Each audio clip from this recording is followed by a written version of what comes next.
નવમી ગાથા પૃષ્ઠમાંક 22-23, જેની અંદર તત્વાર્થ એટલે કે 6 દ્રવ્ય જેનાથી આ સમસ્ત વિશ્વની રચના થયેલી છે એવા 6 દ્રવ્યોનું સ્વરૂપ શું છે, એમની પરિભાષા શું છે, એની ચર્ચા આચાર્યદેવે કરી છે. જીવ, ઉદ્ગલાસ્તિકાય, ધર્મ દ્રવ્ય, અધર્મ દ્રવ્ય, આકાશ દ્રવ્ય અને કાળ દ્રવ્ય, એ 6 દ્રવ્ય એમનું સ્વરૂપ અને એમનું લક્ષણ શું છે તેની ચર્ચા 9મી ગાથામાં આપણે કરી. 9મી ગાથાના અંતમાં હવે 6 દ્રવ્યોના યથાર્થ શ્રદ્ધાનું ફળ શું છે તેની ચર્ચા આગળના શ્લોકમાં આચાર્યદેવ કરે છે. પદ્મબ્રહ્મધારી દેવ દ્વારા રચિત કળશ નંબર 16, પાનું છે 23. ઉત્થાનિકા વાંચું છું. હવે 9મી ગાથાની ટીકા પૂર્ણ કરતા ટીકાકાર મુનિરાજ શ્લોક દ્વારા 6 દ્રવ્યની શ્રદ્ધાનું ફળ વર્ણવે છે. ઉપર છંદ છે, માલિની છંદ છે.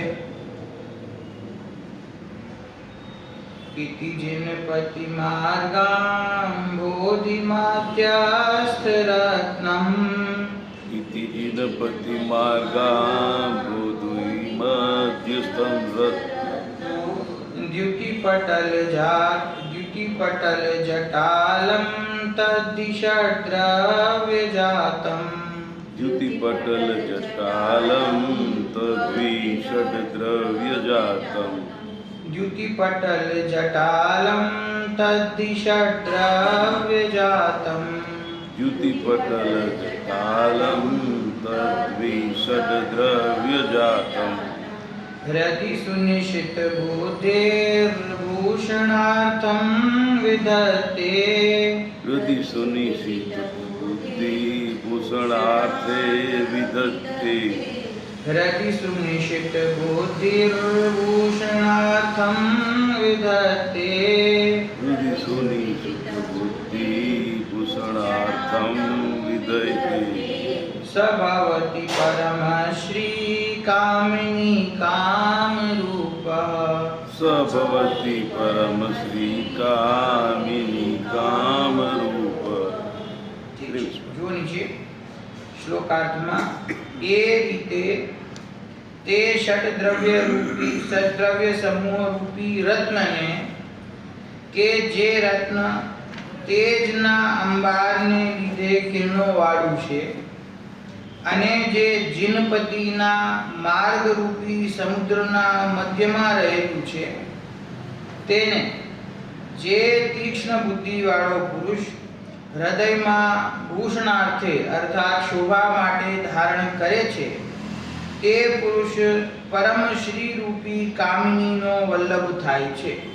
અર્થાત જે પુરુષ અંતરંગમાં છ દ્રવ્યની યથાર્થ શ્રદ્ધા કરે છે તે મુક્તિ લક્ષ્મીને વરે છે. આ શ્લોકમાં શું કહ્યું? છ દ્રવ્યની ચર્ચા જે આવી તો કે છે છ દ્રવ્યના સમૂહ રૂપી રત્ન. અહીંયા છ દ્રવ્યના સમૂહને રત્નની ઉપમા આપી છે. અને એ રત્ન કેવું છે કે તેજોના અંબારને લીધે કિરણોવાળું, એટલે કે ઝગમગાતું, પોતાના સ્વરૂપમાં પ્રતિષ્ઠિત.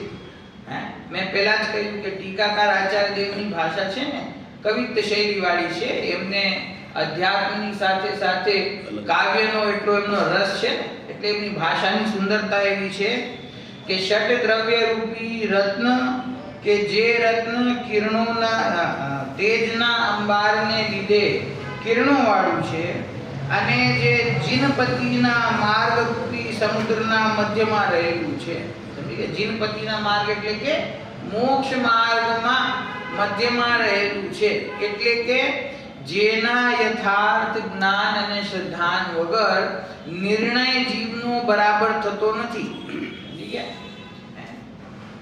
તો એવા જે છ દ્રવ્ય રૂપી જે રત્ન છે એ રત્નને જે જીવ પોતાના હૃદયના આભૂષણ સ્વરૂપ ધારણ કરે છે તે મુક્તિને અવશ્ય પ્રાપ્ત કરે છે. મુક્તિ કામિનીનો વલ્લભ થાય છે એમ અહીંયા કહ્યું. બરાબર? પરમ શ્રી રૂપી કામિનીનો વલ્લભ થાય છે. તો પરમ શ્રી એટલે કે શ્રી એટલે લક્ષ્મી અને પરમ શ્રી એટલે કે મોક્ષ લક્ષ્મી, જે ઉત્કૃષ્ટ લક્ષ્મી, ઉત્કૃષ્ટ વૈભવ જગતમાં છે તે શું છે? સિદ્ધ દશાની પ્રાપ્તિ. તો કે છે જે જીવ છ દ્રવ્યોનું યથાર્થ શ્રદ્ધાન કરે છે તે સિદ્ધ દશાને અવશ્ય પ્રાપ્ત કરે છે. એ છ દ્રવ્ય કેવા છે? તો કહ્યું કે તેજના અંબારને લીધે કિરણોવાળા છે. રત્ન હોય તો રત્નમાંથી કેમ કિરણો નીકળતા હોય અને તેજવાળું રત્ન હોય એની ઉપમા આપી છે. ખરેખર કહેવાનો અર્થ શું થાય છે? અહીંયા જે ભાવ છે આ છંદનો એ શું છે કે છ દ્રવ્ય જે આ જગતની અંદર છે એ છ દ્રવ્યો તત્વાર્થ રૂપ કયા? એટલે કે પોત પોતાના સ્વરૂપમાં રહેલા છે, પોતાના સુનિશ્ચિત લક્ષણોની સાથે ગુણોની સાથે તાદાત્મ્ય રૂપ રહેલા છે. અને એ છ દ્રવ્યમાં એક દ્રવ્ય હું જીવ દ્રવ્ય છું અને એ જીવ દ્રવ્ય બાકીના પાંચ દ્રવ્યોથી અત્યંત ભિન્ન છે. અને એ જીવ દ્રવ્ય જ્ઞાન દર્શન ચારિત્ર સુખ વીર્ય આદિ ગુણોનું અખંડ પિંડ છે. તો એ જીવનું સ્વરૂપ એનો નિર્ણય કરવો, એ જીવ અન્ય બીજા દ્રવ્યોથી ભિન્ન છે એનો નિર્ણય કરવો. કારણ કે જ્યાં સુધી આ પૂતગલથી જીવને ભેદ જ્ઞાન થતું નથી ત્યાં સુધી એની દ્રષ્ટિ પોતાના સ્વરૂપમાં આવતી નથી. બરાબર? તો આ છ દ્રવ્યોનું યથાર્થ જ્ઞાન એ મોક્ષ માર્ગમાં પરમ આવશ્યક છે. એટલા માટે એમ કહ્યું કે જીનપતિના માર્ગરૂપી સમુદ્રના મધ્યમાં સ્થિત.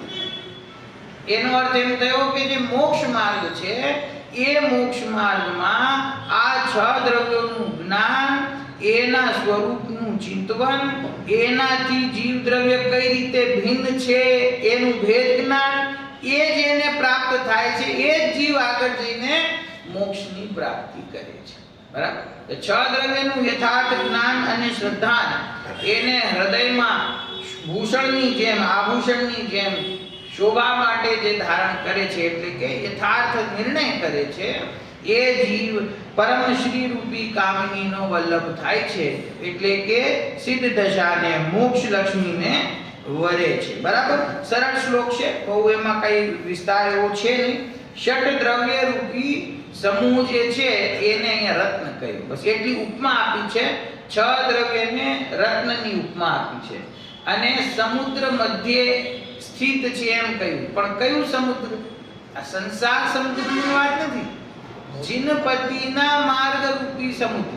અને જીનપતિ એટલે કે તીર્થંકર પરમાત્મા, અરહંત સિદ્ધ પરમાત્મા. તો કે જે અરહંત સિદ્ધ પરમાત્માએ જે મોક્ષનો માર્ગ બતાવ્યો છે એ મોક્ષના માર્ગનો જે વિસ્તાર છે એ વિસ્તારના મધ્યમાં આ છ દ્રવ્ય રૂપી રત્ન રહેલું છે. એટલે એનો અર્થ શું કે આ મહત્વપૂર્ણ વિષય છે. દ્રવ્યાનુયોગ આપણે જેને કહીએ, 4 અનુયોગમાંથી એક અનુયોગ છે દ્રવ્યાનુયોગ. તો એ દ્રવ્યાનુયોગમાં કોનું વર્ણન છે? તો સૌથી પહેલા મુખમાંથી એટલે 6 દ્રવ્ય અને 7 તત્વ. કોનું વર્ણન છે? 6 દ્રવ્યનું અને 7 તત્વ. કારણ કે 6 દ્રવ્યમય આ જે લોક છે એનું સ્વરૂપ જો ખ્યાલમાં ન આવે તો જીવ દ્રવ્ય શું અને પૂતગલ દ્રવ્ય શું એ ખ્યાલમાં ન આવે. જીવ પૂતગલ ખ્યાલમાં ન આવે તો એની વચ્ચેનો જે ભેદ જ્ઞાન છે કે આ શરીર છે પૂતગલ છે, એ પૂતગલ હું નથી, તો એ કેવી રીતે ખ્યાલમાં આવે? તો 6 દ્રવ્યનું સ્વરૂપ સમજવું એ અત્યંત જરૂરી છે.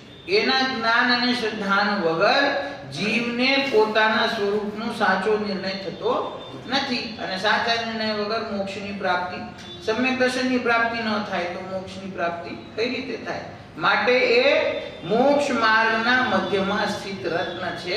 એ રત્નને પોતાના હૃદયમાં આભૂષણની જેમ જે ધારણ કરે છે, એટલે કે જે યથાર્થ નિર્ણય કરે છે, એ જીવ પરમ શ્રી રૂપી કામિનીનો વલ્લભ થાય છે, એટલે કે એ મુક્તિ લક્ષ્મીને વરે છે. બરાબર? તો આ 6 દ્રવ્યની પરિભાષાઓ 9મી ગાથામાં, ત્યાર પછી 16મા કળશની અંદર એ 6 દ્રવ્યનું મહાત્મ્ય, અને હવે એની આગળ 10મી ગાથા આવે છે. એ 10મી ગાથામાં જીવનો જે સ્વભાવ છે એ સ્વભાવ શું છે એની ચર્ચા અહીંયા આવે છે. 10મી ગાથા પ્રાકૃતમાં જીવો ગમો ઓગો ગોણાન દંસણો હોઈ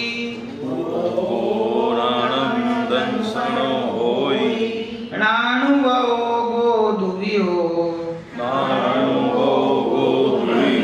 સહાવણાણમ વિહાવણાણમ તી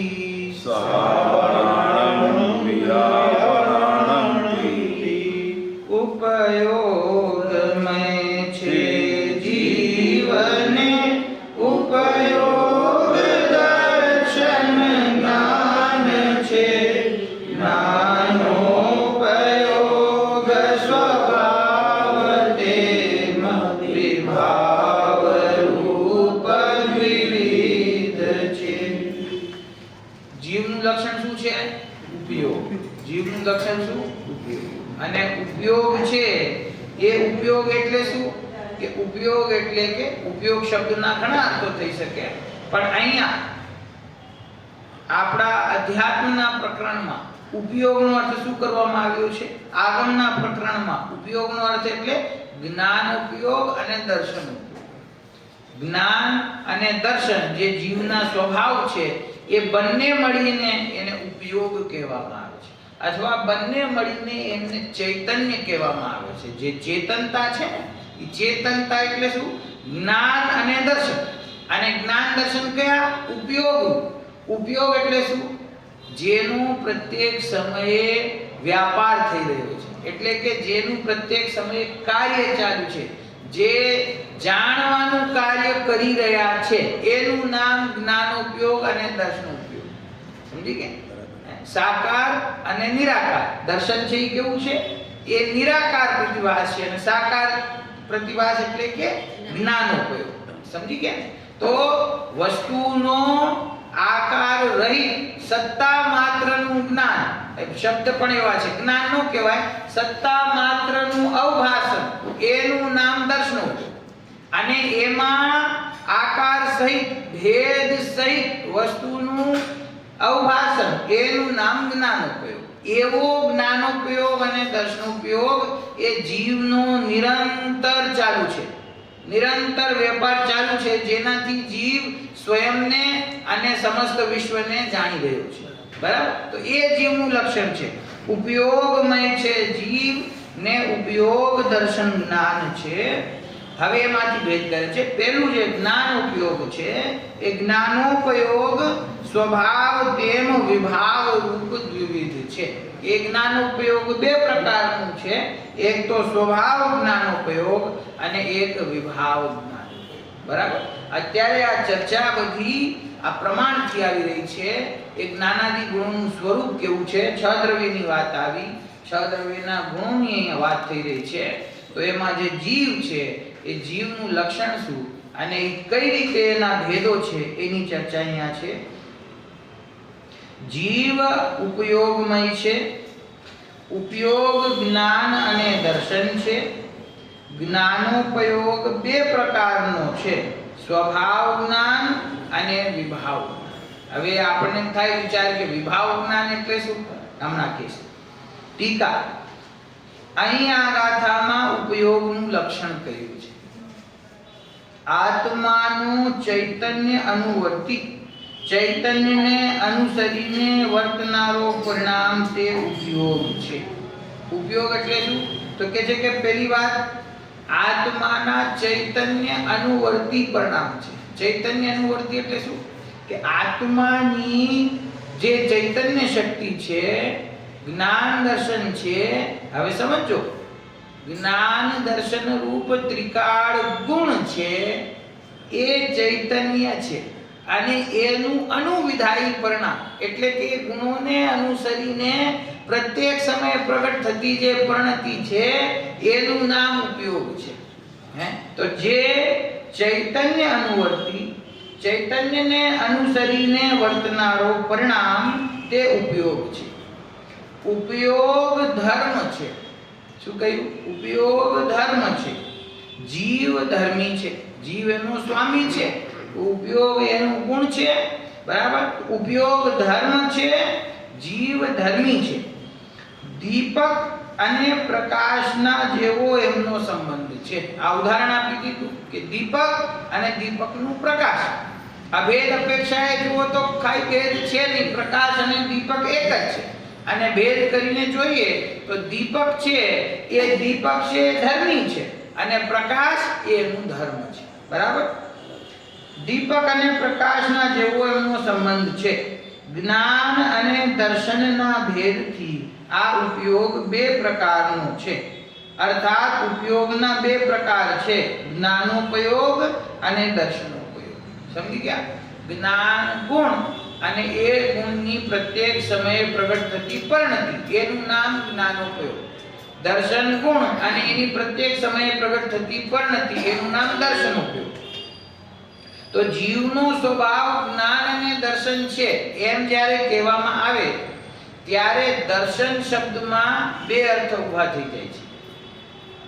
એક તો દર્શન એટલે કે સમ્યક દર્શન, જ્ઞાન ચારિત્રમાં એક દર્શન શબ્દ આવે, સમ્યક દર્શન, એ પણ એમાં દર્શન છે. અને જીવનો સ્વભાવ શું? તો કે જ્ઞાન અને દર્શન. અહીંયા પણ એક દર્શન શબ્દ છે. તો એમાં કન્ફ્યુઝન ન થવું જોઈએ. સમ્યક દર્શનમાં જે દર્શન શબ્દ છે એ દર્શન શબ્દનો અર્થ શ્રદ્ધાન છે. સમ્યક શ્રદ્ધાન. બરાબર. અને અહીંયા જીવનો સ્વભાવ જ્ઞાન અને દર્શન ઉપયોગ છે. એમાં જે દર્શન શબ્દ છે એ દર્શન ઉપયોગ એટલે કે વસ્તુઓનો નિરાકાર અવભાસન એનું નામ દર્શનોપયોગ છે. એ દર્શનોપયોગ અને સમ્યક દર્શન વાળું દર્શન એ બે ભિન્ન છે. ત્યાં શ્રદ્ધાનો અર્થ છે, અહીંયા દર્શન ગુણની પર્યાય છે. સમજી ગયા? ખ્યાલમાં ઉતારા જુદી જુદી વાત છે. સમ્યક દર્શન જ્ઞાન ચારિત્ર એ મોક્ષનો માર્ગ છે. દર્શન છે એટલે જે જે જે જેવું છે એવું એનો અર્થ એમ કરે ના, એમ નહીં. એમ જેમ અહીંયા કહેવા માંગે છે ને એમ સમજવું જોઈએ. બરાબર. સમ્યક દર્શન જ્ઞાન ચારિત્રાણી મોક્ષ માર્ગ. બરાબર. સમ્યક દર્શન જ્ઞાન અને ચારિત્ર. જો જે જીવને સમ્યક દર્શન પ્રાપ્ત થાય એને આપણે શું કહીએ? સમ્યક દ્રષ્ટિ. સમ્યક દ્રષ્ટિ. તો અહીંયા દ્રષ્ટિ એની સમ્યક થઈ. તો દ્રષ્ટિ એટલે શું? જો અહીંયા શું જો? સમ્યક દ્રષ્ટિ જે જીવ છે એની દ્રષ્ટિ સમ્યક થઈ. તો દ્રષ્ટિ એટલે ચોખ્ખું દ્રષ્ટિ એટલે શ્રદ્ધા. દ્રષ્ટિ એટલે શ્રદ્ધા. એની શ્રદ્ધા સમ્યક થઈ એનું નામ સમ્યક દ્રષ્ટિ છે. બરાબર. અને પ્રત્યેક જીવને જ્ઞાન અને દર્શન ઉપયોગ નિરંતર પ્રગટ છે. તો એ દર્શનોપયોગનું કાર્ય તો પ્રત્યેક જીવને ચાલી રહ્યું છે. સત્તાનું અવભાષણ એ રૂપ દર્શનોપયોગનું કાર્ય તો પ્રત્યેક સમયે ચાલુ છે. તો દર્શનોપયોગ હોવાથી કોઈ સમ્યક દ્રષ્ટિ થતું નથી. એ તો જીવનો સ્વભાવ છે. બરાબર. અને સમ્યક દર્શન એની પરિણતિમાં નવીન ઉત્પન્ન થવાવાળી આંશિક શુદ્ધતાનું નામ છે. ખ્યાલ આવ્યો? બરાબર. બે જુદા જુદા ગુણ છે. એક દર્શન ગુણ છે અને એક શ્રદ્ધા ગુણ છે. બે ગુણ જુદા જુદા. દર્શન ગુણની પરિણતિને દર્શનોપયોગ કહેવામાં આવે છે. શ્રદ્ધા ગુણની સમ્યક પરિણતિને સમ્યક દર્શન કહેવામાં આવે છે. એને સમ્યક શ્રદ્ધાન કહો તો પણ કોઈ ફેર નથી. તો શ્રદ્ધા ગુણના બે પરિણામ, સમ્યક અને મિથ્યા. સમજી ગયા? સમ્યક દર્શન અને મિથ્યા દર્શન. પણ જે દર્શન ગુણ છે એ દર્શન ગુણના બે ભેદ નથી. એ દર્શન ગુણ તો નિરાકાર અવભાષણ રૂપે નિરંતર પરિણમી રહ્યું છે. સમજી? જ્ઞાનોપયોગ અને દર્શનોપયોગ ખ્યાલમાં આવી ગયું. કુલ મળીને એટલું ખ્યાલ દેવડાવું છું કે દર્શન એ જુદી વસ્તુ છે અને શ્રદ્ધાન એ જુદી વસ્તુ છે. દર્શનનો ઉપયોગ એ જીવનો પ્રત્યેક સમયે પ્રગટ થતો સ્વભાવ છે, એનો વેપાર છે. અને સમ્યક દર્શન એ જીવ પુરુષાર્થ પૂર્વક પોતાના સ્વરૂપનો આશ્રય કરે ત્યારે પ્રગટ થવા વાળી શુદ્ધતાનું નામ સમ્યક દર્શન છે. એ જુદી વાત છે. બરાબર? હા. જ્ઞાન અને દર્શનના ભેદથી આ ઉપયોગ બે પ્રકારનો છે. અર્થાત ઉપયોગના બે પ્રકાર છે, જ્ઞાનોપયોગ અને દર્શનોપયોગ. આમાં જ્ઞાનોપયોગ, જ્ઞાન અને દર્શન બેની વાત થઈ ને. હવે એમાંથી પ્રથમ, આમાં જ્ઞાનોપયોગ પણ સ્વભાવ અને વિભાવના ભેદને લીધે બે પ્રકારનો છે. જ્ઞાનોપયોગના પણ બે ભેદ, સ્વભાવ જ્ઞાનોપયોગ અને વિભાવ જ્ઞાનોપયોગ. અર્થાત જ્ઞાનોપયોગના પણ બે પ્રકાર છે, સ્વભાવ જ્ઞાનોપયોગ અને વિભાવ જ્ઞાનોપયોગ. તેમાં સ્વભાવ જ્ઞાનોપયોગ જે છે તે કેવું છે? તો કે છે કે તે સ્વભાવ જ્ઞાન અમૂર્ત, અવ્યાબાદ, અતીન્દ્રિય અને અવિનાશી છે. સ્વભાવ જ્ઞાન કેવું છે? કે અમૂર્ત છે, કારણ કે દ્રવ્ય સ્વભાવ અમૂર્ત છે. તો એનું જે લક્ષણ છે, એનો જે સ્વભાવ છે, એવો જ્ઞાનોપયોગ એ પણ અમૂર્ત છે. અવ્યાબાદ કોને કહેવાય? એને અન્ય કોઈ પદાર્થથી કોઈ બાધા આવતી નથી. એને જાણવામાં કોઈ પણ પદાર્થ હોય એને જાણવાનો એ જીવનો એ જ્ઞાન સ્વભાવ છે. એમાં કોઈ બાધા છે નહીં, જાણવામાં કોઈ બાધા છે નહીં. એના વેપારમાં પ્રગટ થવામાં એમાં ક્યાંય બાધા છે નહીં. અમૂર્ત છે, અવ્યાબાદ છે, અતીન્દ્રિય છે. જ્ઞાનોપયોગ છે એ અતીન્દ્રિય છે. અત્યારે વર્તમાનમાં મતિશુદ્ધ જ્ઞાન પ્રગટ હોવાથી આપણને જે બાહ્ય દ્રવ્યોનું જે જાણવું થાય છે તે જાણવું ઇન્દ્રિયોના નિમિત્તથી થાય છે. તેથી આપણને એવું લાગે છે કે હું આંખથી દેખું છું, કાનથી સાંભળું છું, નાકથી સૂંઘું છું, તો ઇન્દ્રિયોના માધ્યમથી જાણે છે. તો એ ઇન્દ્રિયોના માધ્યમથી જાણવું એની પરાધીનતા છે.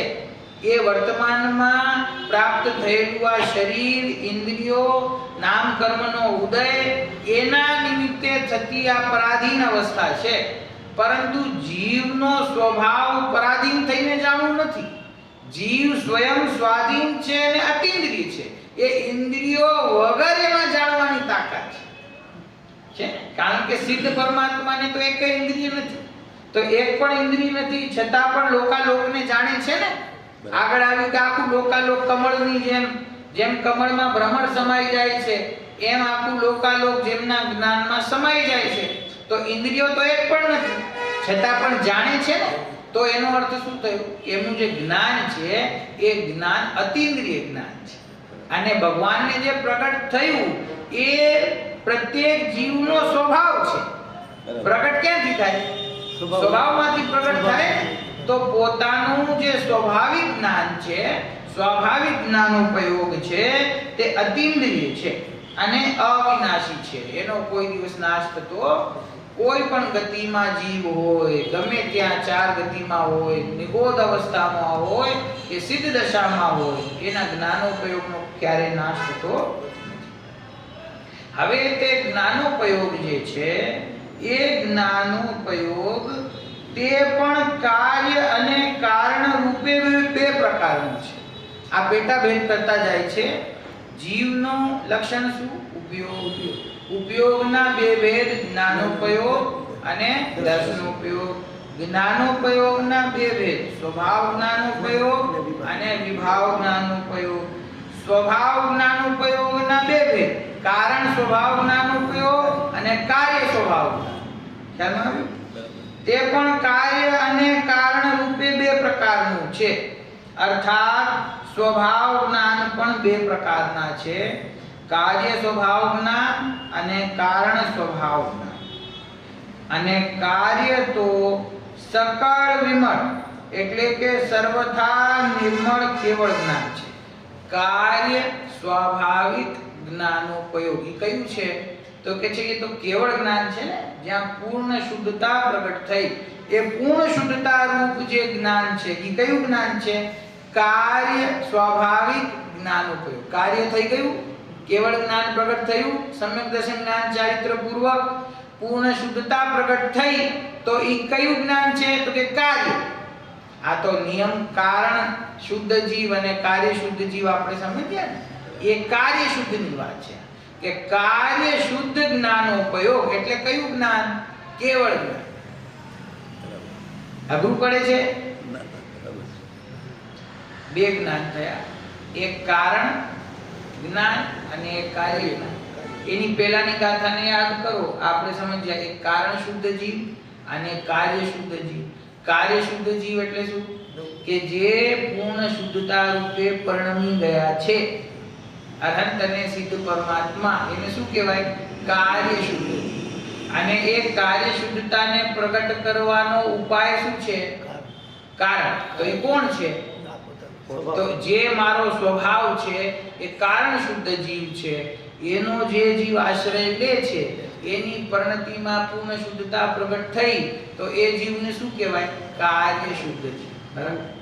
એવી જ રીતે અહીંયા જે પોતાનો જ્ઞાન સ્વભાવ છે, એ જ્ઞાન સ્વભાવના અહીંયા બે ભેદ કર્યા કે એક એ જ્ઞાનોપયોગ એ સ્વભાવ રૂપ પણ છે અને વિભાવ રૂપ છે. તો જે સ્વભાવ રૂપ જ્ઞાનોપયોગ છે એના બે ભેદ કર્યા, કારણ અને કાર્ય. તો કાર્ય સ્વભાવ જ્ઞાનોપયોગ એ કયું છે? તો કે જે સકળ વિમળ એટલે કે સર્વથા નિર્મળ રૂપ જે કેવળ જ્ઞાન છે, અને તેનું કારણ પરમ પારણામિક ભાવે રહેલું ત્રિકાળ નિરૂપાદી રૂપ સહજ જ્ઞાન છે.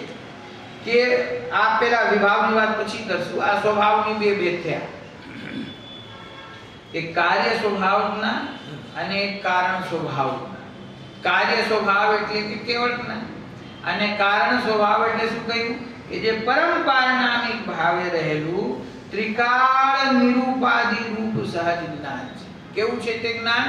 પરમ પારણામિક ભાવે સ્થિત. આ ત્રિકાળ જ્ઞાન સ્વભાવની વાત છે કે જે ત્રિકાળ જ્ઞાન સ્વભાવ છે એ જ્ઞાન સ્વભાવ ત્રિકાળ નિરૂપાદી છે. ત્રિકાળ નિરૂપાદી એટલે ત્રણેય કાળ એને કોઈ પણ પ્રકારની ઉપાધિ નથી, એટલે સ્વભાવથી જ છે. સ્વભાવથી છે. હમણાં એક જ્ઞાનની વાત કરી, કયા જ્ઞાનની? કેવળ જ્ઞાન. કેવળ જ્ઞાન કેવું જ્ઞાન છે? સકળ વિમળ છે, પણ કેવું? કાર્ય છે. શું છે? કાર્ય રૂપ છે. અને હું ત્રિકાળ જ્ઞાન છે એ કેવું છે? એ કારણ રૂપ છે. તો એ પરમ પારણામિક ભાવે રહેલું અને ત્રિકાળ નિરૂપાદી. ત્રિકાળ નિરૂપાદી એટલે કે એને કોઈ પણ ઉપાધિ છે નહીં. અત્યારે આપણને મતિ જ્ઞાન શુદ્ધ જ્ઞાન પ્રગટ છે, કોઈ જીવને કદાચિત અવધિ જ્ઞાન પ્રગટ હોય, તો આ જે ભેદો છે મતિ જ્ઞાન, શુદ્ધ જ્ઞાન, અવધિ જ્ઞાન, મનપર્ય જ્ઞાન, તો આ જ્ઞાનના ભેદ છે કે નહીં? કે જ્ઞાનના જે આ ભેદો છે ને એ સ્વાભાવિક કારણ જ્ઞાન સ્વભાવની વાત નથી.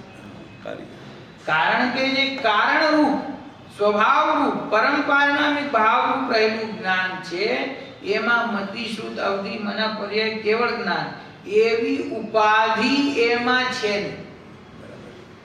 ઉપાધિ એટલે શું? આ મતિ જ્ઞાન છે, શ્રુત જ્ઞાન છે, એ જ્ઞાનની ઉપાધિ છે. ઉપાધિ એટલે શું? કર્મ સાપેક્ષ પ્રગટ થયેલી દશા છે. સમજી ગયા?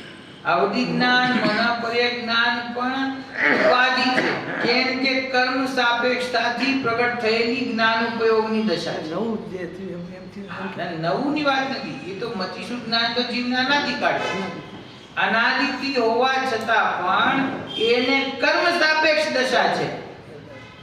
જ્ઞાનાવરણીય કર્મનો જે ક્ષયોક્ષમ છે એનાથી પ્રગટ થતી દશા છે. તો એ જીવનો સ્વભાવ નથી. હું તમને એમ પૂછું કે 5 જ્ઞાન છે, 5 જ્ઞાનમાંથી જીવનો સ્વભાવ છે. મતિ જ્ઞાન, શુદ્ધ જ્ઞાન, અવધિ જ્ઞાન, મનોપર્ય જ્ઞાન અને કેવળ જ્ઞાન. એ 5 જ્ઞાનમાંથી જીવનો સ્વભાવ કોણ છે? કેવળ. કેવળ જ્ઞાન જો જીવનો સ્વભાવ હોય તો વર્તમાનમાં છે. તો વર્તમાનમાં તમારો સ્વભાવ ના હોય તો દ્રવ્ય કઈ રીતે રહેલું છે સ્વભાવ? કેવળ જ્ઞાન તો જીવનો સ્વભાવ નથી. તો પછી બીજું કયું જ્ઞાન એનો સ્વભાવ? કે મતિશુદ્ધ જ્ઞાન અત્યારે પ્રગટ છે, તો એમ કહીએ કે મતિશુદ્ધ જ્ઞાન જીવનો સ્વભાવ છે. તો જો મતિશુદ્ધ જ્ઞાન જીવનો સ્વભાવ હોય તો અર્હંત સિદ્ધ પરમાત્માને મતિશુદ્ધ જ્ઞાન હોતું નથી. તો એને સ્વભાવનો અભાવ થઈ જાય. તો એ સ્વભાવ વગર એનો દ્રવ્ય કઈ રીતે રહી શકે? તો પછી જીવનો સ્વભાવ ખરેખર છે કે આ નિરૂપાધિ પરમ પારણામિક ભાવે રહેલું જે સામાન્ય ઉપાધિથી રહિત, જેમાં મતિ શ્રુત અવધિ મનોપર્યને કેવળ જ્ઞાન એવી કોઈ પણ ઉપાધિ નથી, એવું સામાન્ય ત્રિકાળ જ્ઞાન છે. એ જીવનો સ્વભાવ છે અને એને કારણ શુદ્ધ જ્ઞાન ઉપયોગ કહેવામાં આવે છે. કારણ શુદ્ધ જ્ઞાન સ્વભાવ કહેવામાં આવે છે કે જેની અંદર કોઈ પણ પ્રકારની ઉપાધિ છે નહીં. આ ઉપાધિ જે પ્રગટ થઈ એ બધી એની ચર્ચા આગળ આવશે. અત્યારે શું ભેદ કર્યા? યાદ રહ્યા? જીવનું લક્ષણ ઉપયોગ. ઉપયોગના 2 ભેદ, જ્ઞાનોપયોગ અને દર્શનોપયોગ. જ્ઞાનોપયોગના 2 ભેદ, સ્વભાવ જ્ઞાનોપયોગ, વિભાવ જ્ઞાનોપયોગ. સ્વભાવ જ્ઞાનોપયોગના 2 ભેદ, કાર્ય શુદ્ધ સ્વભાવ જ્ઞાનોપયોગ અને કારણ સ્વભાવ જ્ઞાનોપયોગ. એમાંથી આપેલી પરિભાષા બતાવી કે કાર્ય સ્વાભાવિક જ્ઞાનોપયોગ એટલે કે કેવળ જ્ઞાન, જે સકળ વિમળ પૂર્ણ દશા પ્રગટ થઈ તે કેવળ જ્ઞાન છે. તે કેવું છે કે કાર્ય સ્વભાવ છે, પ્રગટ થયેલું સ્વભાવ છે. હવે અનંત કાળ સુધી રહેશે એવું ને એવું. તેથી એને કોઈ અપેક્ષાએ સ્વભાવ કહેવાય, પણ એ કાર્યરૂપ છે એટલે કે નવીન પ્રગટ થયેલું છે. બરાબર? અને જે પોતાનો પરમ પારણામિક ભાવ સ્વરૂપે સ્થિત, સમસ્ત પ્રકારની ઉપાધિઓથી રહિત એવો જે જ્ઞાન સ્વભાવ છે, એ જ્ઞાન સ્વભાવ કારણ સ્વભાવ જ્ઞાનોપયોગ છે. જે કારણ જ્ઞાન સ્વભાવ ઉપયોગ કીધો એમાં વેપાર શું હોય? કારણ સ્વભાવ જ્ઞાન ઉપયોગમાં વેપાર નથી. આ તો ત્રિકાળ સ્વભાવ છે. એ ત્રિકાળ સ્વભાવ એટલે ઉપયોગમાં એમાં એવું છે કે એનો વેપાર લેવો હોય ને તો પ્રત્યેક સમયે ઉત્પાદવે જ્ઞાનની પર્યાયનો ચાલુ છે તો એને જ વેપાર કહેવાય. ઉત્પાદ, વ્યય અને દ્રવ્યની વ્યવસ્થા છે જીવની. પ્રત્યેક દ્રવ્યની છે, જીવ એકલાની નહીં. તો પ્રત્યેક દ્રવ્યમાં જે જ્ઞાનાદિ અનંત ગુણ છે જીવ દ્રવ્યમાં, એ ગુણોનું નિરંતર પરિણમન થઈ રહ્યું છે ને. તો એ ગુણોનું જે પ્રત્યેક સમયે થતું જે પરિણમન છે, પરિણમન એટલે કે નવીન પર્યાયનું પ્રગટ થવું, જૂની પર્યાયનું વ્યય થવું અને જે ધ્રુવ વસ્તુ છે એનું એવું ને એવું રહેવું. ત્રિલક્ષણ પરિણામ પદ્ધતિ એને કહ્યું છે. એ ઉત્પાદ દ્રવ્ય રૂપ વ્યવસ્થા એ પ્રત્યેક દ્રવ્યની છે અને એ વ્યવસ્થા એ સામાન્ય વ્યવસ્થા છે. એ કર્મોપાધિથી નિરપેક્ષ વ્યવસ્થા છે. ઉત્પાદ વ્યય એક વસ્તુ સમજી લેવી. ઉત્પાદ વ્યય જે છે એ ઉત્પાદ વ્યય કર્મ સાપેક્ષ નથી. એવું નથી કે કર્મનો ઉદય છે એટલે ઉત્પાદ વ્યય થઈ રહ્યો છે અને કર્મનો નાશ થઈ જશે ત્યારે ઉત્પાદ વ્યય બંધ થઈ જશે, એવું નથી. સિદ્ધ દશામાં જે જીવ છે, સિદ્ધ પરમાત્મા છે, એમના અનંત ગુણો છે, તો એ અનંત ગુણોનું પરિણમન થઈ રહ્યું છે કે નહીં? થઈ રહ્યું છે. તો થઈ રહ્યું છે તો ત્યાં કયા કર્મ મોજૂદ છે? કે ગુણોના પરિણમનને કોઈ કર્મની સાપેક્ષતા છે. એ તો પ્રત્યેક સમયે પરિણમન કરવું એ પ્રત્યેક દ્રવ્યનો સ્વભાવ છે. એટલે જ એનું નામ દ્રવ્ય છે. દ્રવ્ય એટલે દ્રવિત જે થાય છે. દ્રવિત થાય છે એટલે કે પરિણમિત જે થાય છે, જેમાં દ્રવ્યત્વ શક્તિ છે, બરાબર ને? તો એ દ્રવ્ય જે છે એમાં પ્રત્યેક સમયે પરિણમન ચાલુ છે, બરાબર. અને જે ત્રિકાળ જ્ઞાન સ્વભાવ છે એ ત્રિકાળ જ્ઞાન સ્વભાવનું પણ પ્રત્યેક સમયે પરિણમન તો ચાલુ છે ને. અનંત ગુણ છે એમાં એક જ્ઞાન ગુણ છે, એ જ્ઞાન ગુણનું પ્રત્યેક સમયે પરિણમન થઈ રહ્યું છે, બરાબર. હવે એમાં જરા સૂક્ષ્મતામાં જઈએ તો એમાં એક સામાન્ય અને એક વિશેષ એમ બે પડખાથી એના પરિણમનને જોઈ શકાય. તો જે સામાન્ય પડખું છે એ તો જેમ દ્રવ્ય શુદ્ધ છે, એના અનંત ગુણ શુદ્ધ છે, એમ એ ગુણોની જે પરિણતિ પ્રગટ થતા સમયે તો શુદ્ધ જ છે. પણ એ જ સમયે કર્મનો ઉદય હોવાથી એની અંદરમાં મોરા દ્વેષ આદિ વિકારી ભાવો જન્મ લે છે. તેથી એ વિશેષ પરિણમન કહેવામાં આવે છે. એક સામાન્ય પરિણમન અને એક વિશેષ પરિણમન. સમજી ગયા? તો આ રીતે આ વ્યવસ્થા છે આખી. આ અહીંયા પેલા પ્રમાણથી આચાર્ય દેવે બહુ સરળતાથી આ સ્વરૂપ સમજાવ્યું છે. જેમ પેલા આ પ્રમાણથી નક્કી થઈ જાય એટલે પછી એની અંદર જે પ્રયોજનભૂત વસ્તુ છે, જે જ્ઞાન સ્વભાવ છે. અત્યારે એમ કહે છે કે જ્ઞાન સ્વભાવ બે પ્રકારે છે, સ્વભાવ અને વિભાવ. પછી એમ કહે છે કે વિભાવ તો કઈ છે જ નહીં, જે વિભાવ છે તે જ્ઞાન છે જ નહીં. સમજી ગયા? તો એ પ્રકરણ ધીરે ધીરે આગળ વધશે. જે રીતે આચાર્ય દેવ એને આપણને હૃદયંગત કરાવવા માંગે છે એ રીતે આપણે એને સમજવું જોઈએ, બરાબર. તો સ્વભાવ કારણ જ્ઞાન અને સ્વભાવ કાર્ય જ્ઞાન, અહીંયા બે વાત થઈ ગઈ, બરાબર.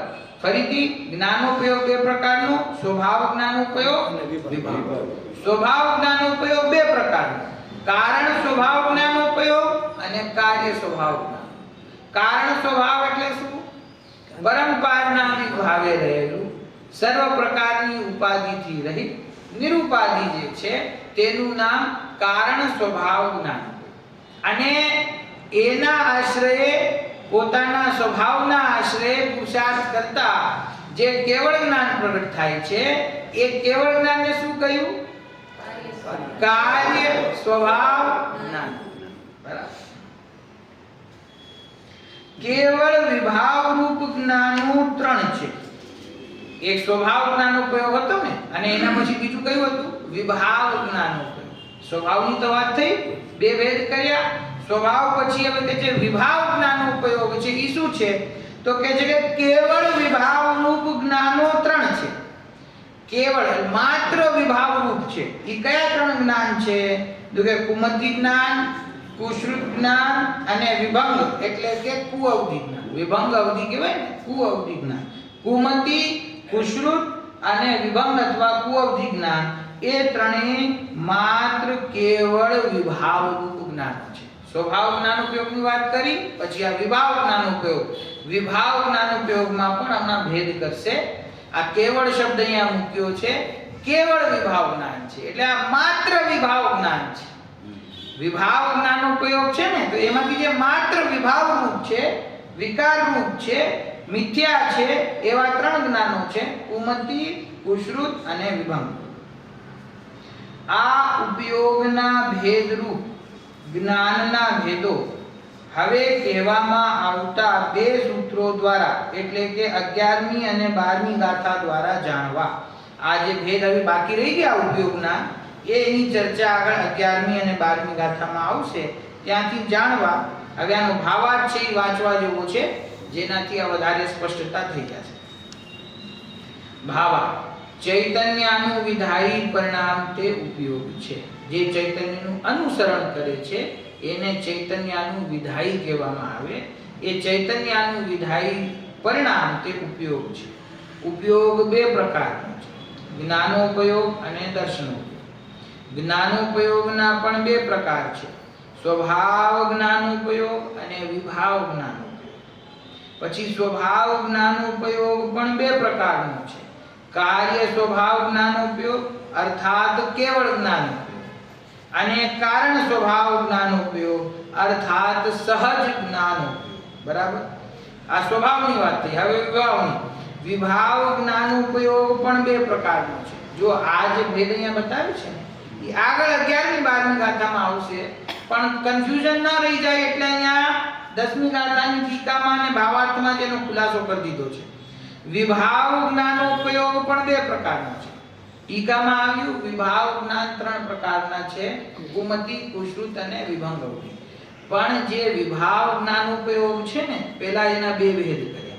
એ વિભાવ જ્ઞાનોપયોગ પણ બે પ્રકારનો છે, સમ્યક વિભાવ જ્ઞાનોપયોગ અને મિથ્યા વિભાવ જ્ઞાનોપયોગ. શું કહ્યું? વિભાવ જ્ઞાનમાં બે ભેદ. સમ્યક વિભાવ જ્ઞાનોપયોગનો ભેદ છે સમ્યક વિભાવ જ્ઞાનોપયોગ. ખ્યાલ આવે? વિભાવમાં સમજ નામ જ વિભાવ, પણ વિભાવના ભેદમાં એટલે છે ને, એટલે હું કહું કે આગમનો અભ્યાસ બહુ જરૂરી છે. આગમનો અભ્યાસ કર્યા વગર એને અધ્યાત્મની ઊંચી વાત સાંભળી હોય ને તો આવા ભેદો, આવું સ્વરૂપ છે એને ખ્યાલમાં જ ના. અને આ વિષય છે ને એ કઈ ઓછો મહત્વપૂર્ણ છે એવું નથી. આ ગ્રંથ કયું છે? નિયમસાર. નિયમસાર ગ્રંથ એટલે તો કે કુંકુંદાચાર્ય દેવની અંગત ભાવના અર્થે લખેલું છે. તો એને પોતાની અંગત ભાવના માટે લખ્યું હોય તો પછી વિચાર કરો, કોઈને એમ થાય 6 દ્રવ્યના સ્વરૂપની ગાથા બતાવી, શું જરૂર હતી? એ તો ઘણા ગ્રંથોમાં આવી ગયું. 6 દ્રવ્યનું સ્વરૂપ ફરીથી બતાવવાની હવે શું જરૂર છે? આ જ્ઞાનના ભેદ પ્રભેદો આ તો બધા તત્વાર સૂત્રમાં આવી ગયા, ફરીથી બતાવવાની શું જરૂર છે? અરે આ વિષય મોક્ષ માર્ગમાં પ્રયોજનભૂત છે તો આચાર્ય દેવે લખ્યું છે. બરાબર. આ જરૂરી છે સમજવું તો આચાર્ય દેવે લખ્યું છે. આના વગર જ્ઞાનની અંદર વસ્તુના સ્વરૂપની, જ્ઞાનના સ્વરૂપની, અનંત ગુણોના સ્વરૂપની સ્પષ્ટતા થતી નથી. બરાબર. જો શું કે છે? વિભાવ જ્ઞાનોપયોગ પણ બે પ્રકારનો છે. એ બે પ્રકાર ક્યાંથી કાઢ્યા ખબર છે? ટીકામાં એમ લખ્યું કે કેવળ વિભાવોપયોગ જ્ઞાનના 3 ભેદ કર્યા, કુમતિ, કુશ્રુત અને કુઅપયોગ. કેવળ શબ્દ કયો ને? કેવળ વિભાવ એટલે માત્ર વિભાવ રૂપે છે એવા 3 જ્ઞાન છે. તો એનો અર્થ શું થયો? કોઈ એવા જ્ઞાન પણ છે જે માત્ર વિભાવ રૂપે નથી, એટલે એમાંથી આ ભેદ ઉભો થયો. વિભાવ જ્ઞાનોપયોગ પણ બે પ્રકારનો છે, સમ્યક વિભાવ જ્ઞાનોપયોગ અને મિથ્યા વિભાવ જ્ઞાનોપયોગ, અર્થાત કેવળ વિભાવ જ્ઞાનોપયોગ. સમ્યક વિભાવ જ્ઞાનોપયોગના 4 ભેદ છે. કયા 4 ભેદો છે? સુમતિ જ્ઞાનોપયોગ, સુશ્રુત જ્ઞાનોપયોગ, સુઅવધિ જ્ઞાનોપયોગ અને મનપરે જ્ઞાન. મતિ જ્ઞાન, શ્રુત જ્ઞાન, અવધિ જ્ઞાન અને મનપરે જ્ઞાન. એ 4 જે જ્ઞાન છે એ 4 જ્ઞાન સ્વભાવ જ્ઞાન છે કે વિભાવ જ્ઞાન છે? તો કે જે વિભાવ જ્ઞાન છે. કેમ કે એ બધા જ્ઞાન છે એ આંશિક જ્ઞાનો છે. એક જે કારણ જ્ઞાન સ્વભાવ છે તે પરિપૂર્ણ પોતાનો સ્વભાવ છે, અને એક જે કાર્ય સ્વભાવ જ્ઞાન છે એ કેવળ જ્ઞાનને કહ્યું. તો વચ્ચેના 4 ક્યાં ગયા? મતિ, શ્રુત, અવધિ અને મનપરે. ઈ 4 ક્યાં ગયા? તો કે છે ઈ બધા 4 વિભાવ જ્ઞાન છે. વિભાવ જ્ઞાન કેમ છે? કેમ કે પરિપૂર્ણ નથી. ઈ અપેક્ષાએ એને અહીંયા વિભાવ જ્ઞાન કહેવામાં આવે છે. બરાબર. તો એ 4 જ્ઞાન છે એ વિભાવ જ્ઞાન છે. પણ વિભાવ હોવા છતાં પણ હવે પાછો એક નવો ભેદ, સમ્યક વિભાવ જ્ઞાન. સમ્યક વિભાવ જ્ઞાનોપયોગ એટલે કે સમ્યક દ્રષ્ટિ જીવને પણ મતિ જ્ઞાન શુદ્ધ જ્ઞાન તો હોય, કોઈને કદાચિત અવધિ જ્ઞાન હોય, અને જે તદ્ભવ મોક્ષગામી મુનિરાજ છે એમને મન પડે જ્ઞાન. તો એ જ્ઞાની જીવને જે મતિ શુદ્ધ અવધિ અને મન પર્યાય છે એ વિભાવ જ્ઞાન હોવા છતાં સમ્યક છે કે મિથ્યા છે? આ ખ્યાલ આવે? ફરીથી, એક કારણ જ્ઞાન સ્વભાવ એ પોતાનો નિરુપાધિક જ્ઞાન સ્વભાવ છે. એક કાર્ય જ્ઞાન સ્વભાવ એ પૂર્ણ શુદ્ધતાને પ્રગટ થયેલું કેવળ જ્ઞાન છે. હવે બાકીના ચાર જ્ઞાન રહી ગયા, મતિ શુદ્ધ અવધિ અને મન પર્યાય. તો એને અહીંયા ટીકાકાર આચાર્ય દેવે વિભાવ જ્ઞાન માન્યા. હવે વિભાવ જ્ઞાન ઉપયોગના બે ભેદ છે, સમ્યક અને મિથ્યા. તો વિભાવ ઓલરેડી છે, તો વિભાવમાં પાછું સમ્યક એટલે શું? એક તરફ કહો છો કે વિભાવ છે, એક તરફ કહો છો કે સમ્યક છે, તો વિભાવ હોય સમ્યક કેવી રીતે હોય? તો કે છે અહીંયા વિભાવનો અર્થ છે પૂર્ણ અથવા અપૂર્ણ. જે પૂર્ણ છે તે સ્વભાવ છે, જે અપૂર્ણ છે તે વિભાવ છે. સમજી ગયા? બરાબર. વિભાવ એટલે કે પૂર્ણ ને પૂર્ણની અપેક્ષા. હવે પાછું એમાં સમ્યક એટલે શું? તો કે જે સમ્યક દ્રષ્ટિને જે મોજૂદ છે એવા વિભાવ જ્ઞાનો તે સમ્યક વિભાવ જ્ઞાનોપયોગ છે. સમ્યક દ્રષ્ટિ જીવને મતિ જ્ઞાન હોય, શુદ્ધ જ્ઞાન હોય, અવધિ જ્ઞાન કદાચિત હોય, મન પર્યાય જ્ઞાન મુનિરાજોને હોય. બરાબર છે. તો એ ચાર જ્ઞાનો વિભાવ હોવા છતાં સમ્યક પણ હોઈ શકે અને મિથ્યા પણ હોઈ શકે. અજ્ઞાની જીવના મતિ શુદ્ધ જ્ઞાન કેવા છે? વિભાવ મિથ્યા જ્ઞાનો. બરાબર. વિભાવ મિથ્યા. મિથ્યા દ્રષ્ટિને થતું અવધિ જ્ઞાન ઈ કેવું છે? વિભાવ મિથ્યા જ્ઞાન. મિથ્યા દ્રષ્ટિ જીવને પણ અવધિ જ્ઞાન થાય છે, ખ્યાલમાં છે? અવધિ જ્ઞાન એમાં સમ્યક દર્શન કોઈ આવશ્યક શરત નથી. સમ્યક દ્રષ્ટિ જીવને જ અવધિ જ્ઞાન થાય એવું જરૂરી નથી. વિભંગ અવધિ કહ્યું ને, નીચે આવશે માં. અવધિ જ્ઞાન છે એ સુઅવધિ પણ હોય છે અને કુઅવધિ પણ હોય છે. તો મિથ્યા દ્રષ્ટિ જીવને જે અવધિ જ્ઞાન થાય એનું નામ કુઅવધિ. તો વિભાવ તો છે જ, વિભાવ એટલે અપૂર્ણ, અને એમાં મિથ્યા. મિથ્યા દ્રષ્ટિનું મિથ્યા અને સમ્યક દ્રષ્ટિનું સમ્યક. એટલા માટે ફરીથી વાંચું છું, મિથ્યા વિભાવ જ્ઞાનોપયોગ અર્થાત કેવળ વિભાવ જ્ઞાનોપયોગ. બરાબર. ત્યાર પછી સમ્યક વિભાવ જ્ઞાનોપયોગના ચાર ભેદો: સુમતિ જ્ઞાનોપયોગ, સુશ્રુત જ્ઞાનોપયોગ, સુઅવધિ જ્ઞાનોપયોગ અને મન પર્યાય જ્ઞાનોપયોગ. બરાબર. કોઈ એમ કહે છે મના પર્યાય જ્ઞાનોપયોગમાં શું શબ્દ કેમ ના લગાડ્યો? એના પણ બે ભેદ છે કે ના? એના બે ભેદ નથી. બરાબર. જે મિથ્યા દ્રષ્ટિ જીવ હોય એને મતિ મના પર્યાય જ્ઞાન પ્રગટ થતું જ નથી. ઈ તદ્ભવ મોક્ષગામી મુનિરાજને જ થાય છે. તેથી એમને વિભાવ છે પણ એ મિથ્યા રૂપે હોતું નથી, સમ્યક રૂપે જ હોય છે. અને બાકીના ત્રણ છે મતિ શુદ્ધ અવધિ, ઈ સમ્યક પણ હોય અને મિથ્યા પણ. બરાબર. એ હવે એની બે ગાથાઓમાં કહેશે. મિથ્યા વિભાવ જ્ઞાનોપયોગ, આ કયો ભેદ હતો ઉપર? સમ્યક વિભાવ જ્ઞાનોપયોગ. એના ચાર ભેદ. મને લાગે ઉપરથી જાય છે, સમજાય છે? વિભાવ જ્ઞાનોપયોગ એના બે ભેદ કર્યા, સમ્યક વિભાવ જ્ઞાનોપયોગ અને મિથ્યા વિભાવ જ્ઞાન. સમ્યક વિભાવ જ્ઞાનોપયોગના ચાર ભેદ: સુમતિ, સુશ્રુત, સુઅવધિ અને મનપર્યાય. હવે આવી ગયા ક્યાં? મિથ્યા વિભાવ જ્ઞાનોપયોગ.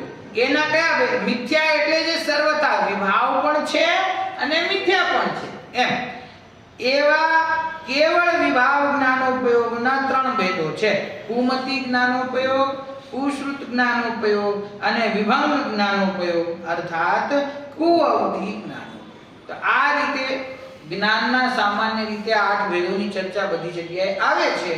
એમાં વિશેષ ખુલાસો કર્યો કે ભાઈ જે મતિશ્રુત અવધિ અને મનપર્યાય છે એ વિભાવ હોવા છતાં સમ્યક પણ હોય અને મિથ્યા પણ હોય, અને જે માત્ર મિથ્યા છે એવા ત્રણ જ્ઞાન છે: કુમતિ, કુશ્રુત અને કુઅવધિ. બરાબર. તો આ રીતે આ જ્ઞાનોપયોગના સ્વભાવ અને વિભાવની અપેક્ષાએ, પૂર્ણતા અને અપૂર્ણતાની અપેક્ષાએ 8 ભેદો અહીંયા કર્યા છે. એ આપણા જ્ઞાનમાં લક્ષ્ય લેવા યોગ્ય છે. ચાલો વિશેષ ચર્ચા.